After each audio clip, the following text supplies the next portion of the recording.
कैड़ा कैड़ा क्या होता कैड़ा होता है कड़क। कड़ा वो बावड़ी पूछ क्या होता है ये आज तक मुझे समझ बावड़ी पूत। बावड़ी पूत पूत। ओके और कतई जय है ये तो बड़े टाइम से, जब मैं पहली बार पूरे, क्योंकि 7-8 महीने तक बियर्ड थी मुझे और मैंने 15 दिन उसमें शूट किया। उसके बाद अब मैं क्लीन सेव में जब मैं पहुंचा तो मैं सेट पे पहुंचा तो बाहर जैसे कैमरामैन वगैरह खड़े होते हैं या फोकस वाले खड़े होते हैं, तो उनमें से मैं वहीं जाके खड़ा हो गया। तो फोकस वाला मुझे कहता है साइड हो जा भाई आने वाले हैं, थोड़ा गैप वैप। तो हॉस्पिटल में कुछ आपको बुद्धि आई थी कि मैं वीडियो बनाता हूँ या कुछ ऐसा करता हूँ? नहीं, मेरी एक सर्जरी हुई थी तो उसमें डॉक्टर ने मुझे एक मेरी वीडियो दिखाई थी कि यार ये तेरी वीडियो बड़ी अच्छी है। तो मैं तो ऐसे था, मैंने कहा लो भाई जिसने सर्जरी करी है वो भी वीडियो देख रहा है। मैं ना मुखर्जी नगर में था तो वहाँ पे मेरे 3-4 चाहने वाले खड़े थे और उसमें एक लड़का खड़ा था जो मेरी टीम के साथ अलग से खड़ा था। वो बता रहा है मैंने ये वीडियो देखी है, वो वीडियो देखी है, ऐसे वीडियो देखी है। मैंने मास्क लगा रखा है, मुझे अभी तक उसने नहीं पहचाना है, तो मैंने मास्क उतार दिया, मुझे पहचान ही नहीं रहा। अब मैं उससे कह रहा हूँ तो तुझे कौन कौन सी वीडियो पसंद है? ये वाली वीडियो पसंद है। पहली बार कब देखी वो अभी तक नहीं पहचान पा रहा। लोग आपको रिस्पेक्ट देते हैं, अच्छी बात है, प्यार देते हैं, अच्छी बात है, लेकिन अब ऐसा क्या काम करा जाए जो सोसाइटी में इम्पैक्ट डाले? 1000 बच्चे भी ये सोच ले कि इस वेब सीरीज को देख के चलो एसएससी क्रैक करते हैं तो इसका इम्पैक्ट सालों तक रहेगा। यार दोस्त कह देते थे वीडियो बना, तो पर मैंने इसको करियर से शुरू नहीं किया था कभी। अच्छा। कि मैं इसमें अपना करियर बनाऊंगा, नहीं। कतई चालाक हो रहा है, होशियारी मार रहा है एरोप्लेन को ऐसे फेंकते हैं, आपने तो गोल गोल घुमाया और गोले में डाल दिया। क्यों किया ऐसा? उस कैरेक्टर को अगर आप देखेंगे तो वो चारों अभी आपने, क्योंकि अभी एक ही एपिसोड आया है, एक ही एपिसोड आया, तो यस। आप चारों को जब थ्रू आउट देखेंगे ना, उस कैरेक्टर की खासियत ही है कि वो बात ही इतनी लॉजिकल करता है ना। जैसे कहता है कि स्पेसशिप तो स्पेसशिप तो गोल भी हो सकती है। गोल भी हो सकती है। वो पूरे थ्रू आउट पूरी जर्नी में ऐसे ही करता है। जैसे कि उसमें कल वो आउट ऑफ द बॉक्स भी एक चीज समझाता है, यस, जब वो क्रॉस और जीरो बना रहा होता है तो राइट कि जीरो की भी वैल्यू है। वो पूरे के पूरे उसमें थ्रू आउट ऐसे ही लॉजिकल बात करता है। मतलब कम उम्र से ही वो काफी ज्यादा अपने आप में संजीदा रहा है चरित्र। तो जिनको समझ में ना आया हो मैंने क्या बोला है, एसएससी वेब सीरीज आई है अमित की और उसका पहला एपिसोड आ गया है जो मैंने देख लिया है, बहुत शानदार है। उसी का ये डायलॉग है, तो सबसे पहले उसी के बारे में थोड़ी सी बातचीत हो जाए। एसएससी फुल फॉर्म बता दीजिए पहले तो। वैसे तो सबके लिए स्टाफ सिलेक्शन ये सबके लिए है, लेकिन आपने बदल दी ना उसके लिए शिव शंकर चौधरी है। शिव शंकर चौधरी है, तो क्या कुछ शिव शंकर चौधरी इसमें करने वाला है? शिव शंकर जो एसएससी का पूरा जो कॉन्सेप्ट है, क्योंकि मैंने एसएससी का पेपर दिया था जिसमें मैं फेल हो गया था, तो उस समय से मुझे पता तो था कि बच्चे बहुत पेपर देते हैं। जैसे जैसे मैच्योरिटी बढ़ती गई मुझे समझ आया यार ये तो लाखों में है, ये तो लाखों में है जनसंख्या भाई, बहुत ज़्यादा है। और लोग उसके साथ फेलियर से घबरा जाते हैं, जब जैसी लाइफ में फेलियर आ जाते हैं घबरा जाते हैं। तो मेरे दिमाग में यही आया था कि यार फेलियर को कंबाइंड करके इतने सारे लोगों को मोटिवेट करते हैं कि फेलियर जरूरी नहीं है कि आ गया तो लाइफ रुक गई, लाइफ उससे आगे चलेगी, क्या पता उससे कुछ बेटर आपकी लाइफ में लिखा हो। और बात है शिव शंकर की, तो शिव शंकर इस पूरे की पूरी कहानी में सब कुछ बदलना चाहता है। सिस्टम से लड़ाई है उसकी, सारे उन इंस्टीट्यूटों से लड़ाई है जो बिजनेस कर रहे हैं, जो पढ़ाने पे कम ध्यान दे रहे हैं, बिजनेस पे ज़्यादा ध्यान दे रहे हैं, जो इन चीज़ों पर ज़्यादा ध्यान दे रहे हैं कि किस तरीके से अपनी मार्केटिंग वैल्यू बनाई जाए, ना कि किस तरीके से बच्चों की पढ़ाई की वैल्यू क्रिएट करी जाए। तो पूरे के पूरे उस सिस्टम के अगेंस्ट वो लड़ रहा है। पहले वो कैसे एसएससी की तैयारी कर रहा है, उसका सिलेक्शन होता है या नहीं है, फिर वो टीचर कैसे बना है, ये पूरे के पूरे चारों एपिसोड की कहानी है। तो ये कितने कितने गैप पे एपिसोड्स आने वाले हैं? पहला एपिसोड 12 को आने वाला है, आ चुका है। दूसरा 17 को आ रहा है। 17 के एंड में तीसरे की डेट अनाउंस हो जाएगी, तीसरे के एंड में। तो अभी एक हमें दूसरे एपिसोड की डेट पता है जो 17 तारीख को आने वाला है। तो पहला आ चुका है भाई, जल्दी से देख लीजिए और 2-2.5 मिलियन क्रॉस भी कर चुका है। अच्छा, मैंने देखा जिस तरह की उसकी प्रोडक्शन वैल्यू है, जिस तरह से आपने उसको शूट किया है, तो आपने यूट्यूब पे ही डाला। आपको नहीं लगा कि जैसे आजकल तो ओटीटी प्लेटफॉर्म्स पे लोग बेच रहे हैं अपनी वेब सीरीज की, कुछ उस तरह से करना था, या सोचा ही था कि यूट्यूब पे ही डालना है? ऐसे ही जैसे आपसे मैं बात कर रहा हूँ, ऐसे ही एक इंटरव्यू में मैंने ये बोल दिया था कि पहली अपनी वेब सीरीज मैं यूट्यूब पर दूंगा। ओके। तो मुझे लगा यार जुबान वाली बात है, जुबान खराब नहीं होनी चाहिए। नहीं तो जैसा उसका स्केल है, मतलब वो जितने टॉप ओटीटी प्लेटफॉर्म्स हैं वहां पे भी जो कंटेंट आता है, दैट इज बहुत अच्छे स्केल पे बनाया। अच्छा, जब क्लीन शेव हुए थे आपने खुद को पहचाना? मैंने नहीं पहचाना, मैंने कहा ये कौन है, मैंने आवाज से पहचाना। इसका बड़ा एक फनी किस्सा है मेरे पास। जब मैं पहली बार पूरे, क्योंकि 7-8 महीने तक बियर्ड थी मुझे और मैंने 15 दिन उसमें शूट किया, उसके बाद अब मैं क्लीन शेव में जब मैं पहुंचा तो मैं सेट पे पहुंचा तो बिल्कुल स्टार्टिंग में मुखर्जी नगर की बात थी, बिल्कुल जो होता है ना एंटर ही करना होता है तो बाहर जैसे कैमरामैन वगैरह खड़े होते हैं या फोकस वाले खड़े होते हैं, तो उनमें से मैं वहीं जाके खड़ा हो गया तो फोकस वाला मुझे कहता है साइड हो जा भाई, भाई आने वाले हैं, थोड़ा गैप वैप थोड़ा गैप वैप दे दे यार, यहाँ खड़े हो गेट पे, बिल्कुल ही मेन गेट पे खड़े हो, साइड वाइड हो जाओ थोड़ा सा ऐसे करके। तो मैं उसको 1 मिनट तक देखता रहा कि इसको अब रियलाइज होगा, अब रियलाइज होगा, अब रियलाइज होगा। जब मैंने अपने मुंह से कुछ बोला कि कोई बात नहीं आने दे, मिल लेंगे, तो उसने मुझे 1 मिनट को ऐसे देखा, अच्छा भाई ये क्या है, क्योंकि एडीज टीम को और एक्टर को पता होता है कि नेक्स्ट क्या होने वाला है, डीओपी को भी पता होता है, पर उनको नहीं पता होता, जो फोकस कर रहे होते हैं लाइट वाले होते हैं उनको ये नहीं पता होता लुक क्या होने वाला है, उनको ओवरऑल लुक पता होता है कि सेट का लुक क्या होने वाला है, ये नहीं पता होता आर्टिस्ट जो आएगा वो किस लुक में आएगा। नहीं, मैं आपको सही बताऊं, जब मैंने अभी देखनी शुरू की तो मैंने कहा यार ये इन्होंने किसी और आर्टिस्ट को लिया है क्या, मतलब 30-40 सेकंड के लिए मुझे भी ये कंफ्यूजन हुआ कि यार अमित भड़ाना कहाँ है इसमें। तो फिर मैंने कहा अरे यार ये तो मतलब वो बिल्कुल आप उसमें पहचान में नहीं आ रहे हो एकदम। काफी, मैंने 22 किलो वजन घटाया। और फिर बाद वाले भी जो आपका लुक है उसमें आपने दाढ़ी बढ़ाई? पहले दाढ़ी वाला रखा, पहले दाढ़ी वाला, हाँ वही मैं कह रहा हूँ, 2 लुक हैं इसमें सबसे अभी पहले तक जो दिखे। हाँ जी हाँ जी, अभी तक, अभी और भी आएंगे, अभी और भी आएंगे। अभी इसमें पहले दाढ़ी वाला एक प्रॉपर लुक है, जो एक टीचर है जो पूरा लुक कैरी करता है, वो बड़ी दाढ़ी है उसकी, बड़े लंबे लंबे बाल हैं। इसके बाद आ जाता है जब प्रिपरेशन करता है, उसके हल्की दाढ़ी है, हल्की मूछें हैं, हल्की हल्की, फिर एकदम बिल्कुल स्टार्टिंग वाला आ जाता है जिसके बहुत मामूली मामूली दाढ़ी मूछें, फिर एकदम बिल्कुल क्लीन शेव है। जब जैसे कि आप देखते हैं कि वो हाँ जो मैंने बताया आपको, जिसमें आपको आपके डीओपी ने भी नहीं पहचाना, लेकिन वो जो दाढ़ी वाला लुक है वो भी बहुत सेक्सी लग रहा है, मतलब उसमें मतलब दोनों में बिल्कुल पहचान में नहीं आ रहा कि आप हैं। अगर आवाज ना हम ध्यान से सुने तो लगेगा ही नहीं, मतलब पहली नजर में कोई नहीं पहचान सकता। हाँ, कुछ लोगों का ये भी कहना था कि एआई करा दी क्या, मैंने कहा भाई इतने पैसे वैसे कहाँ से आ गए? अच्छा, ऐसा भी बोला लोगों ने? हाँ, लोगों, क्योंकि यकीन नहीं हो रहा ना हाँ, लोगों को, ये फैक्ट है कि काफी वजन गिर गया ना, क्योंकि 70 के आसपास जाने पे तो मुझे एक वीकनेस काफी फील होने लगी थी, क्योंकि मेरी 5-11.5 के आसपास हाइट है, उसमें भी 75 किलो वेट जाता है प्रॉपर, मैं पहुंच गया था 70 पे, 5 किलो मैंने अपने वेट के हिसाब से ही कम कर लिया था, तो वीकनेस काफी आने लगी थी, तो मैं भी नहीं पहचान पा रहा था। अब तो मैंने पूरा खाना पीना दबा के स्टार्ट किया है, मैंने कहा होती रहेगी भाई डाइट वाइट तो जब होगी, अभी पहले अपने खाने पीने पे ध्यान दो।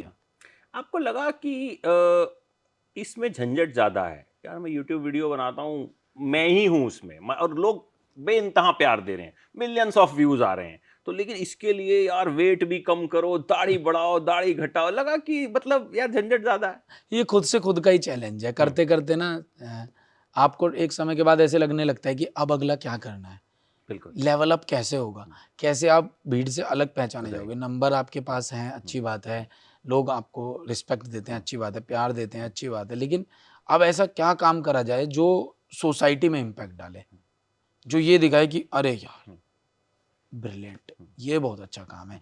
अगर 1000 बच्चे भी ये सोच लें कि इस वेब सीरीज को देख के चलो एसएससी क्रैक करते हैं, तो इसका इम्पैक्ट सालों तक रहेगा। तो कहानी ऐसी बुनो जो सोसाइटी पर एकदम इम्पैक्ट डाले।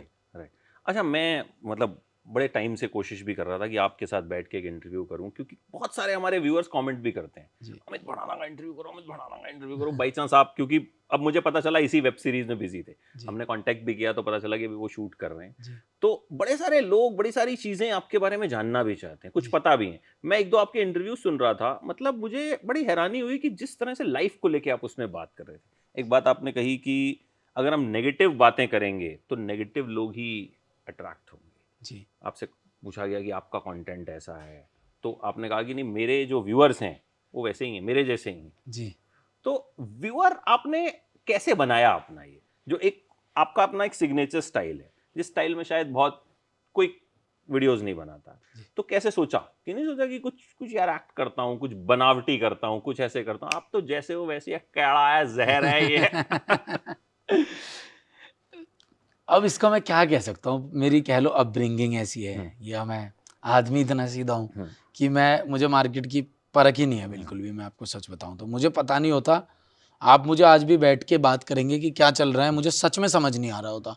और लोग मुझसे उम्मीद कर रहे होते हैं कि तू बताएगा कि ये क्यों चल रहा है। मैं कह रहा होता हूँ यार मैं भी आपकी तरह ही हूँ, बस ये है कि मैं कंटेंट क्रिएट कर रहा हूँ, पर मुझे ये समझ नहीं है कि चलना क्या है या ऐसा क्यों चल रहा है, इसका रीज़न क्या है, इसकी बात क्या है कि इसकी बातें ज़्यादा हो रही हैं, नहीं पता होता। वो थोड़ा सा मैं इसमें भाग्य का बड़ा हाथ मानता हूँ कि आप जो चीज़ क्रैक करने जा रहे हैं। मुझे जैसे लोग स्टार्टिंग में बोलते थे आप गालियाँ दो, तो मैं कहता हूँ कितनी अच्छी बुद्धि पता नहीं भोलेनाथ जी ने मुझे दे रखी थी उस टाइम पे कि मैंने उस स्टैंड पे अड़ा रहा कि यार मैं गाली नहीं दूंगा। और मुझे आज उसका बेनिफिट दिखता है जब लोग बोलते हैं कि भाई फैमिली कंटेंट है, सबके साथ बैठ के देख सकते हैं। मतलब हर एज वाले ग्रुप वाले आपको पसंद करते हैं। 6-8 साल के भी, 20 साल के भी, 50 साल के भी, हर आदमी आपको देखना पसंद करता है। तो उसका ये फ़ायदा होता है। तो भाई मैं इसको थोड़ा ऐसे मानता हूँ कि आपकी ये डेस्टिनी है, ये ऐसे ही लिखी हुई है, ऐसे ही बनी हुई है, आपको नहीं पता होता।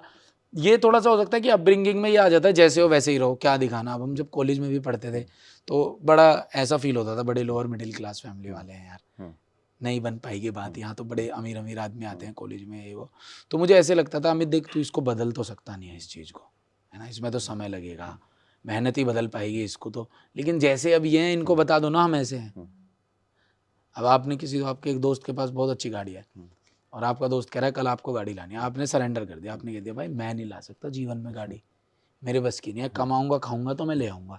या मैं उसको एक झूठी आश्वासन दूँ, हाँ ले आऊँगा, देखता हूँ, कल करते हैं। नहीं, इससे बढ़िया आप जैसे हो बता दो कि भाई नहीं हो पाएगा, नहीं है यार, बस की नहीं है, तू बता। मैं तुझसे भी नहीं कह रहा तेरी गाड़ी में घूमना है, तेरे साथ ही रहना है, नहीं, ऐसे ही हम बस में हांड लेंगे, लेकिन कोई दिक्कत वाली बात नहीं, जैसे हैं वैसे बन के रहते हैं। तो अब ब्रिंगिंग का होता है थोड़ा सा। अच्छा, आपकी वेब सीरीज़ में एक अभी पहले एपिसोड में एक सीन आता है जिसमें एक तरफ आप घर में आते हैं, शिव शंकर चौधरी घर में आता है, दूसरी तरफ पिताजी घर में आते हैं तो हाँ भाई, तो वो उसका चेहरा लटक जाता है कि अब कुछ बोलेंगे, वो कुछ तो कर ले, पहली अटेम्प्ट। तो आपका बचपन कैसा था? You lost your father in early age, आपके फादर ने भी अपने फादर को बहुत जल्दी खो दिया था, एंड चाचा जी ने सब कुछ देखा। हाँ, तो कैसा था वो? मतलब डांट मार कैसे पड़ती थी? ये वही जो भाई हम सबकी देसी परिवारों में होता है ना, छोटी छोटी बात देते थे पकड़ के, मतलब आपकी भाषा में। और देखें तो पिटाई नहीं है भाई, वो तो अत्याचार है। वो तो बहुत ज्यादा पीटा जाता है। वाइपर आ जाए, पाइप आ जाए, बल्ला आ जाए, बैट आ जाए, कुछ भी ऐसी चीज हत्ते आ जाए जो एकदम से इसकी बॉडी पे सुटेबल हो सकती है, अभी लगेगी और घाव छोड़ के जाएगी। तो इस तरीके का बचपन रहा है मार पिटाई के हिसाब से तो। पर ठीक है, वो भी अपने आप में एक जरूरी होता है, क्योंकि अगर वो उतना कंट्रोल ना करके रखे तो हम तो बचपन से, हम में तो अलग अलग कीड़े हैं ना जीवन में, हम तो सब कुछ करना चाहते हैं, छोटी उम्र में सब कुछ बदलना चाहते हैं। वो रोक के रखते हैं कि रुक जा भाई, सही टाइम आएगा। तो बचपन काफी मेरा हार्ड वर्किंग में भी बहुत गुजरा है, देखा जाए तो पेन में भी बड़ा है, लेकिन मैं उसको कहता हूँ भाई पार्ट ऑफ लाइफ है। अगर वो नहीं होता तो आज वैल्यू भी नहीं होती। आज एक एक चीज की वैल्यू है, आज रिश्तों की भी वैल्यू है, पैसों की भी वैल्यू है, अपने टाइम की भी वैल्यू है, और ये भी पता है कि किसके साथ कैसे रहना है। आपको वैसा नहीं होना है जैसा आपके साथ हुआ है। जो उन्होंने मेरे साथ किया है वो इसलिए हुआ है क्योंकि उनके साथ ऐसा हो रहा था, लेकिन अब हम चेंज हो जाएंगे। अब हमें पता है कि अब हम नहीं करेंगे किसी के साथ ऐसा। तो ऐसा काफी बचपन रहा है मेरा। तो जब आपकी बड़ी सारी सर्जरीज हुई थी तो हॉस्पिटल में कुछ आपको बुद्धि आई थी कि मैं वीडियो बनाता हूँ या कुछ ऐसा करता हूँ? नहीं, मेरी एक सर्जरी हुई थी, मुझे पथरी थी, तो उसकी सर्जरी हुई थी। तो उसमें डॉक्टर ने मुझे एक मेरी वीडियो दिखाई थी कि यार ये तेरी वीडियो बड़ी अच्छी है। तो मैं तो ऐसे था, मैंने कहा लो भाई, जिसने सर्जरी करी है वो भी वीडियो देख रहा है। तो वो मैंने एक सीन एक परिचय गाने में लगाया था। तो काफ़ी लोगों को ऐसा लगता है कि वहाँ से मुझे आइडिया आया बनाने का वीडियो। नहीं, वो ऐसा था, वो डॉक्टर मुझे कह के गया अरे वीडियो तेरी बड़ी अच्छी है।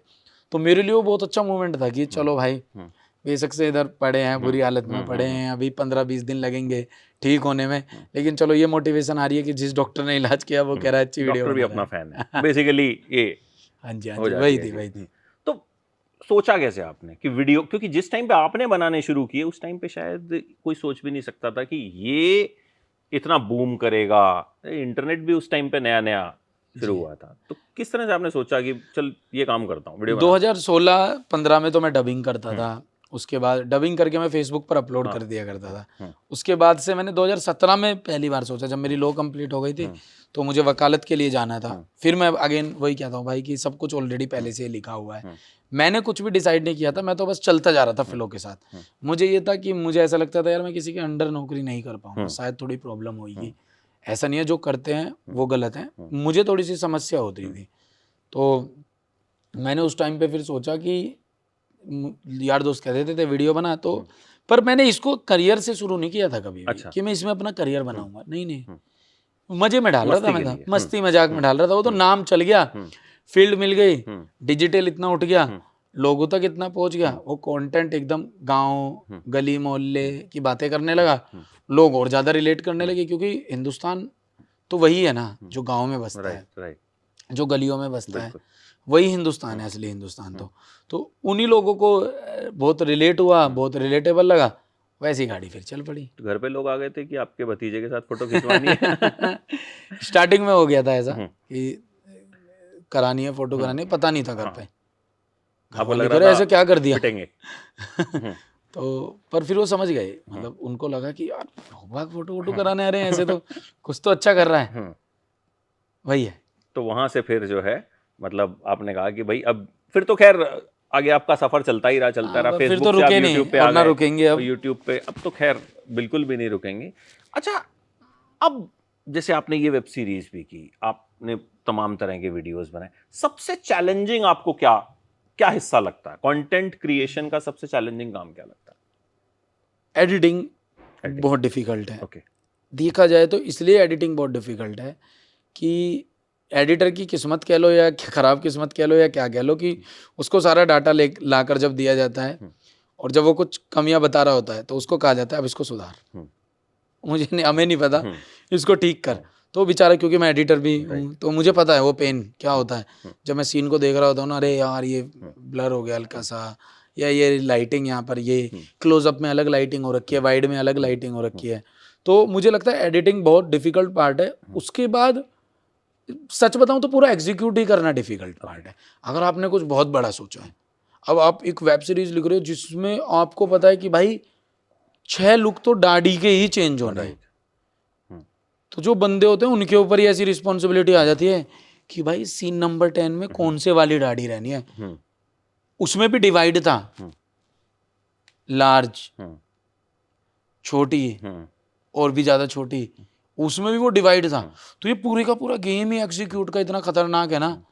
फिर वो बन गया मटेरियल, जब बन गया तो उसको म्यूजिक पर लेकर गए।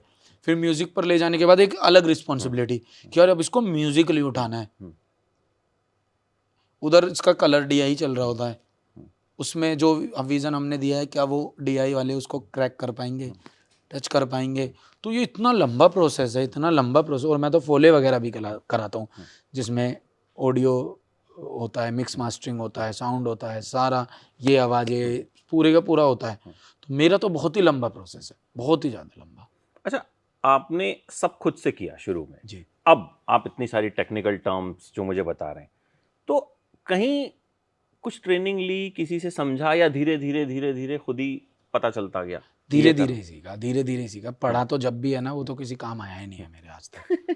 जब मैंने कॉलेज में, स्कूल में जो पढ़ा है, मुझे याद ही नहीं आता कि मेरे कहाँ काम आएगा। हालांकि वो ज़रूरी बहुत है, क्योंकि एक तो आपकी उसके लिए बहुत ज़रूरी है कि जब आप पढ़े लिखे वाली आपके दिमाग में सोच आ जाती है तो आप उन एक्टिविटीज़ से दूर रहते हो जो आपको नुकसान पहुंचेगी। पढ़ाई लिखाई का ये बहुत फ़ायदा है। लेकिन मैंने देखा कि लिखा हुआ मुझे कभी जीवन में इतना फ़ायदेमंद लगा नहीं। मैंने दुनिया से ज़्यादा सीख लिया, ऑब्जर्वेशन से ज़्यादा सीख लिया, देख देख के ज़्यादा सीख लिया। तो मुझे लगता है कि देखकर जो चीज़ आपको सीख में आ सकती है, समझ के आ सकती है, वो चीज़ आपको जब नहीं आ सकती जब आपको वो लिख कर बताई जाए कि देखो ऐसे ऐसे ऐसे ऐसे, या फिर आप सीधा समझ ले कि मुझे पहले ऐसे करना है, फिर ऐसे करना है, फिर ऐसे करना है। इसमें मुझे कहीं डिफिकल्ट आएगी, देखो आपको पूछना तो पड़ेगा। कोई ना कोई तो ऐसे व्यक्ति आपकी लाइफ में होंगे जो आपको बता रहे होंगे। अगर आपको एडिटिंग में भी दिक्कत होगी तो आप पूछोगे, किसी एडिटर से पूछोगे, यार ये कट, ये ऐसे करके, ये फाइल ऐसे, ये कुछ भी आप छोटी से छोटी चीज़ें आदमी पूछ लेता है। तो यही है बस एक चीज़। मतलब क्योंकि लोग बड़े बड़े कोर्सेज करते हैं, विदेशों से कोर्स करके आते हैं। नहीं, वो भी सही है अपनी जगह। उनको क्या कहते हैं, पैसे लगते हैं, उनका टाइम जाता है, क्या पता उनके लिए वो समझ आता हूँ, राइट, है ना। वही जैसे आप 4-5 रोटी खा रहे हैं, मैं 2 रोटी खा रहा हूँ, लेकिन आखिर में तो यही है कि सबको पेट भरना है। तो ये चारों एपिसोड आप रेडी कर चुके हो या अभी इसके प्रमोशन के साथ साथ उनका चारों रेडी हो चुके हैं। चारों रेडी है, बस अपलोड करने, बटन दबाना रह गया। अच्छा, बटन दबाना रह गया बस। तो ये स्ट्रेटजी क्या रही है आपकी कि एक हफ्ते में मैं रिलीज करूंगा? 5-5 दिन का गैप है, 4-4 5-5 दिन का गैप है। मतलब ये मैंने कभी यूट्यूब पर एक साथ डाला नहीं कुछ भी, 4 एपिसोड। तो वही मुझे बस डर था कि एक साथ नहीं डालूंगा, आराम से डालूंगा, कि पता नहीं लोगों का क्या रिएक्शन होगा, एक साथ 4-4 एपिसोड देख पाएंगे या नहीं देख पाएंगे, तो मुझे पता नहीं था। तो इसलिए मैंने आराम से कंटेंट को पहले पहला फुसला के मैंने कहा पहले एक डालते हैं, देखते हैं लोगों का क्या आता है। अब लोगों ने बड़ा प्यार किया, उसको बहुत पसंद किया है, तो अब मुझे दूसरे को लेकर एक्साइटमेंट हो रही है कि दूसरा आए फटाफट। तो नंबर 1 पे ट्रेंड करना जी। तो 2 एक साथ आ जाएंगे तो वो नंबर 1 और 2 ही होगा। मतलब नंबर 1 पे 2 तो वीडियो होते नहीं मेरे ख्याल से। क्योंकि मैं भी देख रहा था तो थ्रू आउट वो नंबर 1 और ट्रेंडिंग जो है वो उसको दिखा रहा था। वो कल ही 6 बजे के आसपास। हाँ, अभी 24 घंटे नहीं हुए उसको, and I think already 2-2.5 million जो है वो क्रॉस कर चुका। अच्छा, मुझे 2-3 जो आपके बड़े वैसे वाले वर्ड हैं जो हम बहुत इस्तेमाल करते हैं, मैं थोड़ा सा उन पे आपसे जानना चाहूंगा। कैड़ा कैड़ा क्या होता है? कैड़ा होता है कड़क। ऐसे बोल देते हैं ना भाई, बड़ी कैडी चीज है, बड़ी कैडी चीज है यार, ये बहुत कैड़ा आदमी है यार। बावड़ी पूंछ क्या होता है? ये आज तक मुझे समझ बावड़ी पूत। ओके, बावड़ी बोलने में हम पूंछ बोल देते हैं। वो पूत, बावड़ी पूत मतलब पागल लौंडा। जैसे पूत तो वहाँ पे जैसे कि एक कह नहीं देते पिताजी को और माँ को, ये तेरा पूत है जो, तो बावली पूत वो है कि पागल है, ये तेरा पूत है जो, ये पागल है, ये बावला है। बावले वाली लाइन है बावली पूत। और कतई जहर, ये तो बड़े टाइम से, ये तो मैं कॉम्प्लीमेंट के लिए यूज करता हूँ कि भाई वाह यार, क्या कतई जहर इंटरव्यू लिया है आपने। अच्छा, आपका फेवरेट कौन सा है इन स्लैंग्स में से? जैसे आजकल तो जेन जी के स्लैंग्स होते हैं, हालांकि मेरी समझ में नहीं आते वो। मतलब वो आधे से ज्यादा तो ऐसे होते हैं, आधे से ज्यादा क्या मतलब 90% ऐसे होते हैं हमारे सर के ऊपर से निकल जाते हैं। तो आपका फेवरेट कौन सा है जो आप ये सब इस्तेमाल करते हैं? मतलब जेनजी वाले तो मुझे भाई आते नहीं, वो तो बिल्कुल ही अलग है। वो मुझे, मैंने इसीलिए आपके वाले, अंग्रेजी भी बहुत है उसमें, तो मेरे तो ऊपर का टॉपिक। मैं तो आज तक किसी से पूछता ही नहीं वो, मतलब आपके वाले तो हम इस्तेमाल करते रहते हैं ना, इसीलिए मैंने कहा। तो आपका फेवरेट कौन सा, या कौन से 2-3 हैं जो मतलब आपको मजा आता है कि यार कैड़ा मुझे बड़े, मतलब ऐसे बोल देना किसी को भाई कैडी बात है, कैडी बात भाई बहुत बढ़िया यार, मौज कर दी। ये वो न्यूट्रल वे में है कि क्या कब कहाँ पे किस वातावरण में क्या निकल जाए कि अरे भाई यार मौज कर दी यार, बहुत तगड़ी बात भाई, बहुत तगड़ी। ये फील तो इसी में आता है। हाँ, ये दूसरे वाले तो पता मन से निकल रहा है ना, मन से निकलता, वो एकदम अंदर से वो ऐसा लगता है कि अपने टाइप का कोई आदमी मिल गया और जो है वो ये बातें बोला। अच्छा, कभी कोई क्रेजी टाइप का फैन मिला आपको कि मतलब एकदम जिसने हद कर दी हो या पागलपन की हद कर दी हो? क्योंकि यहाँ ऑफिस में भी पता चला आप आ रहे हैं तो मतलब लोग एकदम अरे यार क्या बात कर रहे हो। मुझे वो तो बहुत एक मोमेंट रहे, लेकिन एक अभी बहुत अच्छा मोमेंट, अलग ही मोमेंट हुआ है वो क्या मोमेंट हुआ है कि मैं ना मुखर्जी नगर में था, 1 महीने पुरानी बात है। तो जैसे मैं अभी आया, मास्क में था मैं, तो वहाँ पे मेरे 3-4 चाहने वाले खड़े थे और उसमें एक लड़का खड़ा था जो मेरी टीम के साथ अलग से खड़ा था। तो मैं जाके उसके पास खड़ा हो गया, पर मेरा ध्यान कहीं और था, मैं कुछ और चीज़ों में लगा हुआ था। तो वो उससे बात कर रहे हैं, वो बता रहा है मैंने ये वीडियो देखी है, वो वीडियो देखी है, ऐसे वीडियो देखी है, मैंने मास्क लगा रखा है, मुझे अभी तक उसने नहीं पहचाना है। तो वो मुझसे कहता है, कह रहा मेरी भाई इतने दिल से मिलने की इच्छा है ना उनसे, बहुत दिल से मिलने। मुझे लगा यार कितना सही बंदा है, मतलब मन से याद कर रहा है। तो मैंने मास्क उतार दिया, मुझे पहचान ही नहीं रहा। अभी वो मुझे नहीं पहचान रहा, अब वो मुझसे ही बात कर रहा है। अब सब जा चुका वो और मैं ही है। अब मैं उससे कह रहा हूँ तो तुझे कौन कौन सी वीडियो पसंद है, ये वाली वीडियो पसंद है, पहली बार कब देखी वो अभी तक नहीं पहचान पा रहा, और मुझे भी नहीं पता वो क्यों नहीं पहचान पा रहा। या तो मुझे लगा यार ये झूठ मूठ तो नहीं बोल रहा इतनी देर से कि मैं जानता हूँ, तो ये पहचान क्यों नहीं पा रहा, और अगर पहचानता है तो ये मेरे साथी तो तफरी नहीं काट रहा। तो पूरा हो गया, मैंने उससे 15-20 मिनट बात करी, वो मुझे नहीं पहचान पाया। अब वहाँ हुआ शूट स्टार्ट, और उसको क्योंकि उसने मुझे वो पसंद बहुत करता था वैसे, क्योंकि लुक इतने चेंज होते रहते हैं ना, तो वो पहचान नहीं पा रहा था क्या है। अब ना ये क्लीन सेव था, दाढ़ी थी तब मुझे। तो अब मैंने जब शूट स्टार्ट किया, उसको फिर किसी ने बताया ये अमित है। वो बेचारा इतने ऑकवर्ड मोमेंट में था, वो आया ही नहीं मेरे सामने। उसको अंदर से बुरा लग गया, उसको लग गया यार कि मेरे सामने थे और मैं पहचान नहीं पाया, और बातें मैंने इतनी ज्यादा कर ली उससे तेरी कौन सी फेवरेट वीडियो है? भाई मेरी अक्षय कुमार वाली फेवरेट वीडियो है, उसमें मजा आ गया, मेरे दोनों फेवरेट साथ में थे। अब जैसे उसको लगा ये तो वही बंदा है जिससे मैंने बात करी है, तो मैंने उसको 2-3 बार हाथ भी करा, आजा, जब वो आए नहीं, वो मुंह फेर लेता था मुझे देख के इधर उधर, क्योंकि जहाँ हम शूट कर रहे थे वहाँ उसकी शॉप ही थी, तो जा इधर उधर सकता ही नहीं था वो, तो मैं उसको दुकान पे से बार बार हाथ करता था, आजा, कह रहा भाई मैं नहीं आ रहा, शर्मिंदा हो गया था, झेप रहा था कि वो मतलब अब जाके मैं तो ये आपका दाढ़ी वाला यही वाला लुक था? हाँ यही वाला तो उसकी गलती भी, हाँ, वो ज्यादा हैवी था, वो ज्यादा हैवी था, मतलब उसमें आप अमित भंडाना लग ही नहीं रहे हैं, उसमें आप मतलब शिव शंकर चौधरी वही लग रहा है। तो उसमें मैं उसकी गलती नहीं निकालूंगा। अगर वो क्लीन शेव वाले में आपको डीओपी ने नहीं पहचाना, मैं खुद बता रहा हूँ, मैंने जब देखा तो मैं नहीं पहचान पाया, मतलब तो आई थिंक उस बेचारे की गलती नहीं है, और वो शायद होता है कई बार कि भाई आपसे उसको लगा हुआ किस मुंह से आगे बात करूंगा, या लेकिन प्यार है उस लड़के को मेरा पूरा, मेरी तरफ से। ऐसे बहुत सारे लोग हैं, आपको शायद अंदाजा भी नहीं होगा, मतलब आपके कमेंट्स के जरिए आपको पता चलता होगा, लेकिन बहुत सारे हैं, मतलब हमारे पास इतने कमेंट्स आते हैं कि आपका इंटरव्यू लो तो उसी से पता चल जाता है कि मतलब लोग कितना चाहते हैं। अच्छा अमित भाई, जैसे आपको लाइफ का एक्सपीरियंस बहुत है, मतलब जिस तरह से बचपन भी रहा, तो जब कभी लो फील करते हैं, जब कभी हर इंसान फील करता है, यानी कोई कितना ही बड़ा आदमी बन जाए, कितना सक्सेसफुल हो जाए, तो आप खुद को कैसे मोटिवेट करते हैं, आप खुद को कैसे मतलब आगे बढ़ाते हैं कि नहीं यार मतलब करना, क्योंकि जाहिर है जितना बड़ा आदमी होता है चैलेंज उतने बड़े होते हैं। अब आपने एक वेब सीरीज बनाई है, अगली बनाएंगे तो चैलेंज है कि इससे ऊपर होनी चाहिए, तो वहां आप खुद को कैसे आगे लेके जाते हैं? मैं उसको हमेशा ये सोचता हूँ, लोग को तो जब मैं लो फील करता हूँ तो मेरी तो एक ही स्ट्रेटेजी है कि ये समय बीत जाएगा, मैं इसमें बहुत विश्वास रखता हूँ। कैसा भी समय हो, आप कभी आजमा के देखना ये चीज़ कि कैसा भी समय हो, आज आपका बहुत बुरा जा रहा है ना, मॉर्निंग कुछ पता ही नहीं है अगले दिन क्या होने वाला है, कुछ ऐसा अच्छा हो जाता है, कल वाली बात आपको इतनी सी लगने लगती है, ये बात आपको इतनी बड़ी लगने लगती है, अरे यार ये है बात यार, मैं बेवकूफ़ यार उस छोटी सी बात को दिल पे लगा के अटका हुआ था। कभी कभी ऐसा हो जाता है कि इतनी बड़ी बात हुई होती है, आप सोचते हो यार इससे निकलेंगे कैसे, लेकिन जो आपके कर्म है वो निकलने का रास्ता बना रहे होते हैं कि कैसे निकालूंगा मैं तुझे यहाँ से। तो मेरी तो यही स्ट्रेटेजी है कि काम डाउन, आराम करो भाई, हो गया कैसे, बस उसको कैसे ठीक करें, मैंने कोई चीज़ तोड़ दी, अब वो टूट चुकी है ना, जोड़ूंगा तो निशान तो जब भी हैं, तो इससे बढ़िया मैं इंतजार करता हूँ कि कब मैं इस सदमे से निकल पाऊँ कि मैंने कोई चीज़ तोड़ दी, तो मैं काम डाउन रहता हूँ, जाने दो, थोड़ा समय लेते हैं फिर इसको ठीक करते हैं।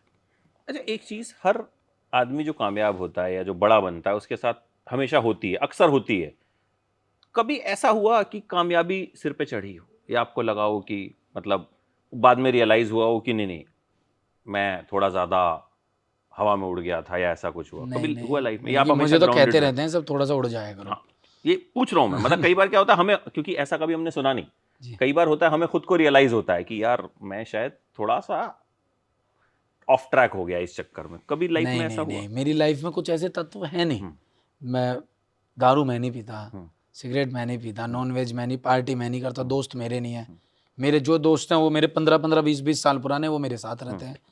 तो आप ऑफ ट्रैक जब होते हो ना, जब आपसे नए लोग मिलते हैं और जो आपको बताते हैं ये करेगा तो और ज़्यादा बढ़िया बनेगा, या फिर जब आपको ऐसे लगने लगता है कि आपसे बेहतर कोई नहीं, जैसे एक समय पे मुझे ऐसे लगता था कि यार मुझे जीवन में नंबर 1 बनना है, फिर मुझे समय के साथ पता लगा कि भाई नंबर 1 तो भोले बाबा जी हैं, तो अब आप नंबर 2 बनो, और फिर नंबर 2 बन के अब हम करें क्या, तो हम नंबर से ही हट जाते हैं, अब हम जहाँ जैसे हैं वैसे ही रहते हैं।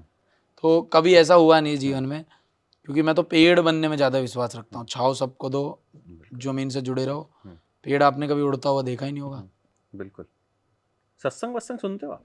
नहीं मैं तो नहीं सुन पाता सत्संग तो नहीं सुन पाता मैं। इसलिए पूछ रहा हूँ कि मैं बड़ी देर से आपके इंटरव्यूज भी सुन रहा था, अभी भी आपसे बात कर रहा हूँ, मतलब आपकी बातों में ना एक बहुत ऐसे वाली मैच्योरिटी है जो शायद कम लोगों में होती है, या जो एटलीस्ट जो सोशल मीडिया के लोग होते हैं उनकी बातें थोड़ी हवा हवाई ज्यादा होती हैं। अच्छा। यहाँ मतलब मोस्टली कि वो मतलब लाइफ की गहराई जो होती है वो उनमें कम होती है, कम लोगों में इतनी गहराई होती है।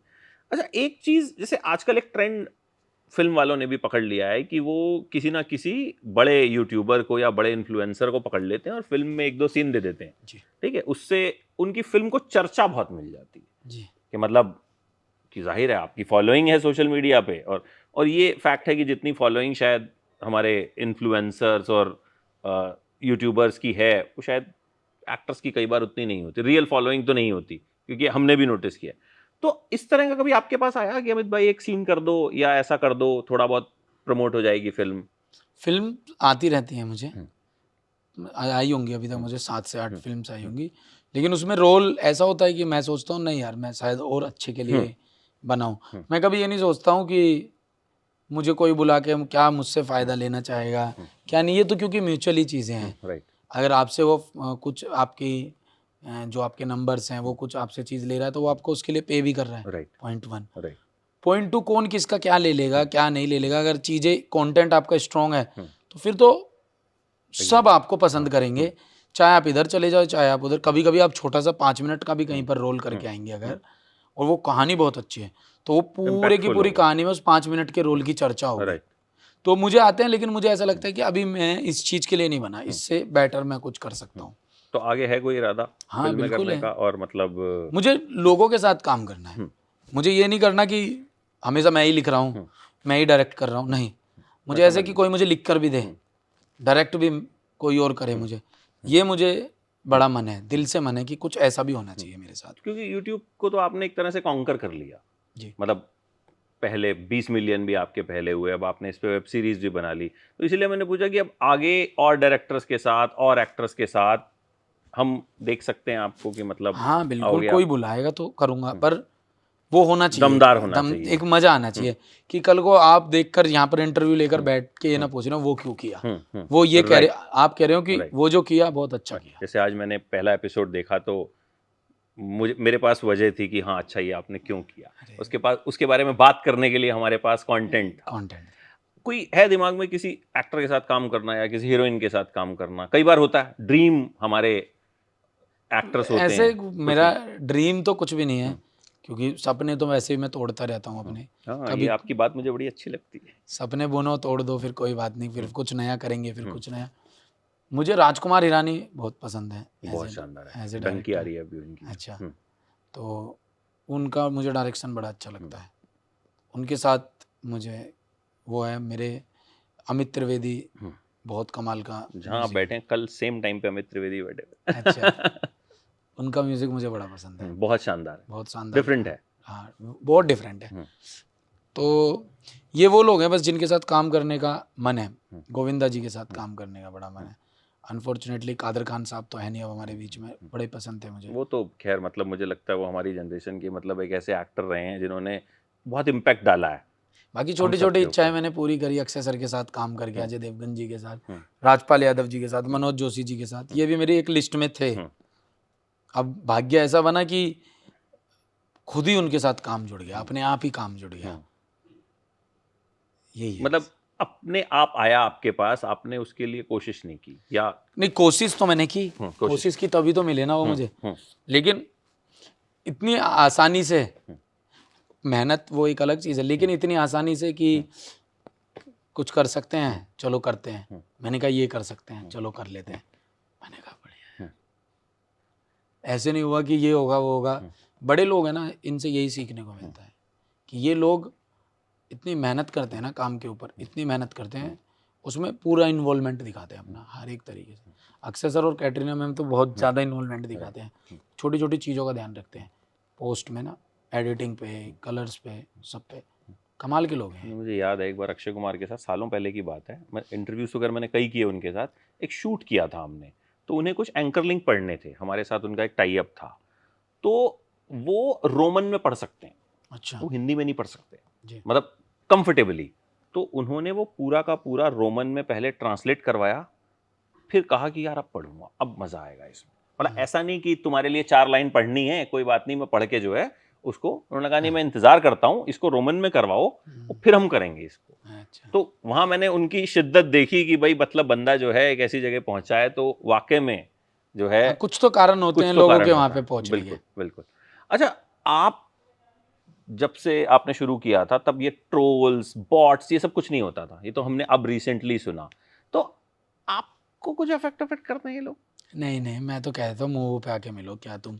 हाँ, वहाँ क्या इंटरनेट पे क्या गैंगस्टर बनते रहते हो, सामने आके बैठो, मिलो, फिर बात करते हैं बैठ के। ये तो बालक होते हैं, छोटे छोटे से बच्चे होते हैं, वो थोड़ा सा लिखते विखते रहते हैं, किसी के भी लिए लिखते रहते हैं। उससे ज़्यादा आपको, आपने कोई बहुत गलत काम किया तो आपको दुनिया क्रिटिसाइज करेगी, लेकिन आपकी हर बात पे आपको कोई ना कोई छोटे मोटा बेफजूल, ये बहुत ज्यादा हो रहा है आजकल। आपकी अगर फैमिली को कोई बोल रहा है या उसको कुछ बोल रहा है, तो ये तो बच्चे हैं। अब इनका तो यही इलाज है कि आ जाओ, या तो सामने आ जाओ, वरना हम तुम्हें ढूंढ ही लेंगे, तुम कहाँ बैठे हो। अच्छा, अमित भंडाना हमेशा ऐसे देसी रहेंगे? कभी हम ये तो नहीं, मतलब इस तरह का कैरेक्टर देखेंगे कि भाई एकदम भाई चेंज होके और बिल्कुल अंग्रेजी वाला कैरेक्टर और वो उस तरह के में दिखेंगे, या जो भी करेंगे देसी अंदाज में करेंगे? रील में तो हो सकता है, जो कैमरा है कैमरा पे। रियल में तो बहुत मुश्किल है, ये तो आ ही नहीं सकता। रियल में तो नहीं आ सकता, इंग्लिश ही नहीं आती मुझे। मुझे पता ही नहीं है क्या होता है अंग्रेजी इतनी मेरी तकड़ी है नहीं। मैं उसको समझ लूँ वही बहुत है। मेरे सामने कोई वैसे ही इंग्लिश में would have been, should have been कह देता, मैं वैसे ही डर जाता हूँ। मैंने कहा कहाँ से आ गए, ये तो वर्ड बने ही नहीं। आज कोई इंग्लिश इंटरव्यू तो नहीं है ना? नहीं, मैं इंग्लिश दूंगा ही नहीं भाई, मैं मना मैं तो मना कर दूंगा। मैं तो कह दूंगा जी मैं भावना अपनी रख सकता हूँ, आप इसको अंग्रेजी में पिरो दो। बिल्कुल, और आपकी भावनाएं जो हैं वो बड़ी प्योर हैं, बड़ी देसी हैं, इसीलिए लोग आपको इतना प्यार करते हैं। और बड़ा मजा आया आपसे बातचीत करके। बहुत टाइम इंतजार करना पड़ा, लेकिन इंतजार का फल मीठा होता है। कोई नहीं, अब जल्दी मिलते हैं। अब जल्दी मिलते हैं, और आप इसी तरीके से बनाते रहिए। पहला एपिसोड का तो रिव्यू मैं इनके सामने ही कर देता हूँ, शानदार जानदार एकदम, मतलब 5 में से 5 नंबर। बाकी जो आगे एपिसोड आएंगे 17 को आएगा दूसरा, 17 को आएगा दूसरा, और 17 वाले एपिसोड में अगले एपिसोड की डेट अनाउंस होगी। तो इस महीने सारा खत्म हो जाएगा, इस महीने सारा खत्म हो जाएगा, और आपके अलग अलग लुक्स भी देखने को हाँ जी, और बड़े शॉकिंग लुक्स हैं। मतलब आपको उसमें अमित भंडाना को ढूंढना पड़ेगा कि वो कहाँ पे है। थैंक यू अमित भाई, thank you so much and all the very best. ऐसे अच्छा काम करते रहिए, कैड़ा काम करते रहिए। Thank you.